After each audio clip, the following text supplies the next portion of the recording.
Hello and welcome to my channel. I am Ojama Garrett, and this is going to be the channel where I talk about Christian perspective on popular culture and just give commentary about stuff that I feel like that I want to give a Christian commentary about. Um, so for my first video, I just think I should do a testimonial. I am a Christian. I don't know. I've never done one of these, so this is gonna be kind of weird, maybe ranty. A lot of tangents, probably. I got some notes about what I'm supposed to do. So, introduction. My name is Ojama Garrett. Whatever. Maybe I'll dox myself later, but and this is my testimony now. Hopefully, I can get it done in 14 minutes. Um, my personal journey and what brought me to faith. So, I've always been a Christian, mostly as long as I can remember. I was raised in a household where my father was Catholic and my mother was evangelical, I believe.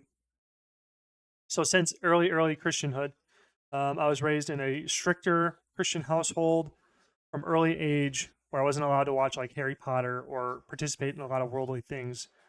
Um, I watched VeggieTales, David and Goliath, whatever stuff like that, Power Rangers. Also, we got a little bit of secular whatever. But I just remember from a young age, I didn't never had really a problem accepting the belief. Uh, I remember praying Jesus into my life and early in my life. I never really thought about it. I remember, so I'm trying to think back to my first memories because it was super early when I actually started going to Awanas. Not necessarily elementary school. I didn't care, but it was like early middle school. Let's say like sixth grade, seventh grade, when I had moved from one town to another, and then I was pressed about it or whatever, and then I did the prayer or whatever, accepted Jesus into my life. And then I just kind of it was so I had a rough childhood when it came to like making friends and stuff. I was always energetic and weird, different than most people. I remember early in life I used to run away from school as a elementary kid, like from second grade, live in a little suburb town, and I would fake sick. I would like follow my brothers like I was going to go to the bus, and then I would just wouldn't go, and then the bus driver would just sit outside. My parents both worked, so it was easy for me to skip school, and I would just steal my brother's bike and bike around town and run away from the cops all the time. I would do stuff like climb out of the second story window of my house and then like shimmy down the gutters um, late at night, and then just like have my rollerblades stashed and then just go skating around town after dark. I was a Okay, so if I go into all those details, it'd be a long, drawn out story. So like I was a bad kid, I guess you could say. Hard kid to raise. I went to a new town. That town was also very, um, you know, not all their fault. I'm different or whatever, but they didn't really accept me. So I was always on the outs, except for the Awanas or whatever, and the certain little church circles that I participated in. They kind of accepted me and were chill, but in that church time, I would say I developed porn addiction very early. I think it was about fifth grade, or I was first introduced to it, pornography through the internet. And then I remember at Awanas they were talking about it, and then they asked, "Did do have any of you like looked at porn or anything like that, or thought lustfully or whatever?" And then I was the only one who didn't raise my hand because I thought that if they didn't, I thought that if I wasn't perfect, that they wouldn't accept me there because that's how society treated me. That if I wasn't like in line with society, then I was going to get kicked out. So I was afraid the church would kick me out if they ever found out about my sins. Uh, a little naive now, thinking back to then in retrospect. So I struggled with this throughout my whole life. My mom also too. That probably stems from my mother. I feel a little bit. I always felt that my mom. So okay, this is coming from me. I always felt that my parents would disown me if they ever found out like I was drinking or caught me doing that. Or I started drinking very young too, about 15, 14, smoking weed, partying under everybody's nose until probably like 16, 17. I didn't really give a shit anymore because my parents' marriage was really down the tube. So nobody seemed to really care. So kind of like all structure in my life kind of fell apart. So I mean, like I always I was still Christian, but I didn't give a shit. Nothing was really going right for me. I was skipping school all the time still. I think my senior year, I only went to school like 60 days out of the 180 or something like that. They're threatening us with truancies all the time and stuff like that. But I was able to talk my way out of a lot of stuff. I even was able to talk my way through my guidance counselor to let them walk so that I can maintain an image that I did graduate. So like I walked with the class, but I didn't get a diploma. They just handed me a certificate of attendance or whatever. So after school, I just kind of went home. I told them I'd come back and finish my last credit or whatever it was over the summer, but I hated them, and I hated pretty much everybody in my town. I had a lot of anger and resentment towards everybody. I got into a lot of shit, but mostly I kind of just kept to myself. But like again, it was this pattern that I didn't follow a strict form of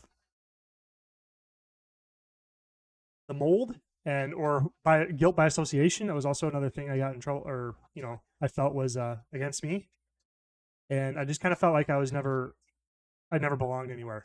But I always felt God loved me, but he was always distant. Like my father was always distant. He was always either distant or just angry with me. And then I had some friends. I just kind of like went. Oh, sorry about my camera. I just went all in on drinking and partying, and just kind of gave up because my teachers pretty much put in my head that if you do not graduate high school with excellent grades, so at least a 3.0 GPO or GPA, and I think my GPA my senior year was about a 0.6. That you weren't going to get a job because you don't have a high school or not get a job, sorry, you weren't going to go to college, a good college, because you have to go to a good college, and if you don't go to a good college, you're not going to have a job worth having, and then if you don't have a job worth having, you're going to have a shitty job if you don't graduate high school, which I didn't graduate high school, so I was under the impression that I could not get a job, so then I just went all in on partying. I was partied all the time. I had a group of friends that like enabled me, which are very, they helped me out a lot too. Not enabled me. I was very, I'm very charismatic, so I was able to like surround myself with a group of people with similar interests, and then kind of form a group where our primary objective was to just have a good time, and we had a good time for a very long time. And then my life started kind of falling apart by the time I was, how old am I now? So say like 21, 22. Really started just really falling apart. Life's going nowhere fast. I still had my youth to like kind of hold me back, or not hold me back, but like skate. Still unemployed, still really haven't worked. I mean, I farmed my whole life, but I was like that adds to the whole hardness of my early life. So there's not a lot of details there, but I'm just kind of, I got like 7 minutes left, so I'm trying to rush through this. Just trying to get the important details. So my life's falling apart, and then I go back. My family moved again because my father passed away, and then that was kind of, I skated over that. So my dad died when I was 18 or something. I don't remember because, like I said, when I started drinking, my life was kind of a blur, and that's why I still really don't have a lot of details past 18, or I guess really 16, 15. All those are just kind of like blank memories because I was mostly drunk or high the entire time. And I don't mean that lightly. At my peak, I was drinking probably like a 24 pack of beer every single day. I stopped smoking weed so I could drink more beer. I was really well known for it. Slamming a beer in less than a second was like my claim to fame. Um, um, so my dad died, and the drinking got worse, and I cared a lot less about everything. And he died around a time where he and I actually were starting to have a relationship. We didn't really have a relationship through my childhood because he he uh, he had a lot going on. Now I know that, but I was a little shit, and he was he had a lot going on. But after I left, I abandoned him. He asked me to come back and bail hay because he needed help because nobody was around to help him, and I told him fuck off, and I left. But then he still tried to reach out and text me and stuff. Told me about when he met Aaron Rodgers. Not met him, but like went to go to a Bucks game or something. And Aaron Rodgers was sitting like near him or something. But we texted all the time. But then he died. And it was like that's when I really stopped giving a fuck. And So that's when my life started really falling apart. Was 22, 23 years old, because I was just whatever. But like, where's the Christianity in this? Like, 22, 23. Sorry, I'm just repeating. And then I come back. My mom had moved with my brothers, so I went to go restart my life, and I started out at Walmart. And I worked there for a while, and then I met, my girl.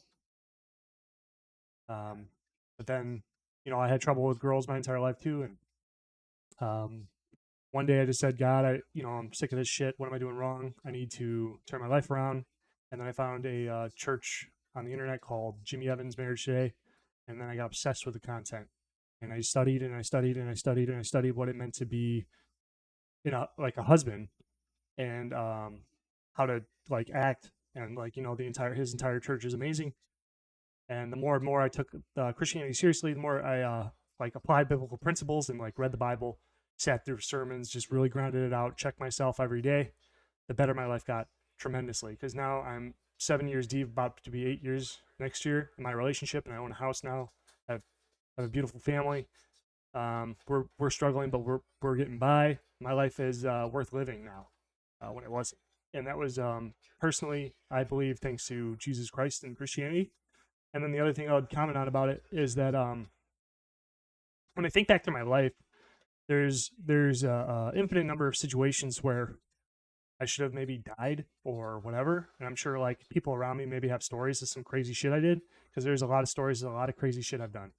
And I should have died or whatever. I call it I get the best case of worst case scenarios constantly. And like, it was like, when I think about it, there I should have probably gone to jail. There I should have probably died, or da da da this or that. But it just kept like, coincidentally, somebody was looking out for me. You could say I've got like, people would look at my life if I like talked about it in more than a 15-minute video, and you'd say I'm probably one of the luckiest people alive. Not like, depending on who you ask, I guess, because like I've never won the lottery or anything like that, or I've never gotten like, crazy scholarships or anything crazy. But if we were to really hunker down on my life, that like, somebody has been looking out for me my entire life. And I do believe that God has been watching out for me. And especially since I started doing it, because now I just love him. It started as like, I wanted something in return. I was doing it so I could get something in return. But now it's because I feel like so much has been given to me that I just want to do it because I love it. And that's my testimony this far. And now I'm starting this channel, and I'm trying to make a positive impact in life, because it's not to be a religious acolyte, trying to be a zealot or whatever, to like get people and convert them or whatever, because that's whatever. It's that I believe my life's example or whatever, what I believe in does ultimately lead to not like the eternal part of the whole Christian thing where you're getting the heavenly reward or something like that. But I do believe, and that's part of this channel. It's going to be unfolding, is that Christianity works, and it ends in the best case scenario for everyone on all levels. The more Christian I take my life, the better it gets. The more Christian a nation would take itself. Like, if a nation took Christianity more seriously, that nation would become more rich, more prosperous, would be in a position, like better positions and stuff like that.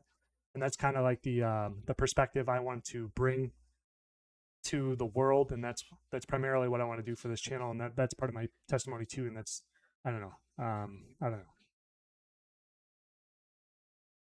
know. I guess there's a lot more I can get into, but I only got about 45 seconds, so I gotta like wrap that up. So thank you for watching. That's my intro video. I'm John McGarretts. I'm a Christian, and I hope you all have a great day. God bless you, and I'll pray for everybody or whatever. I don't know. This is different. This is new for me, so I don't really know what to say. So thank you, and have a nice day.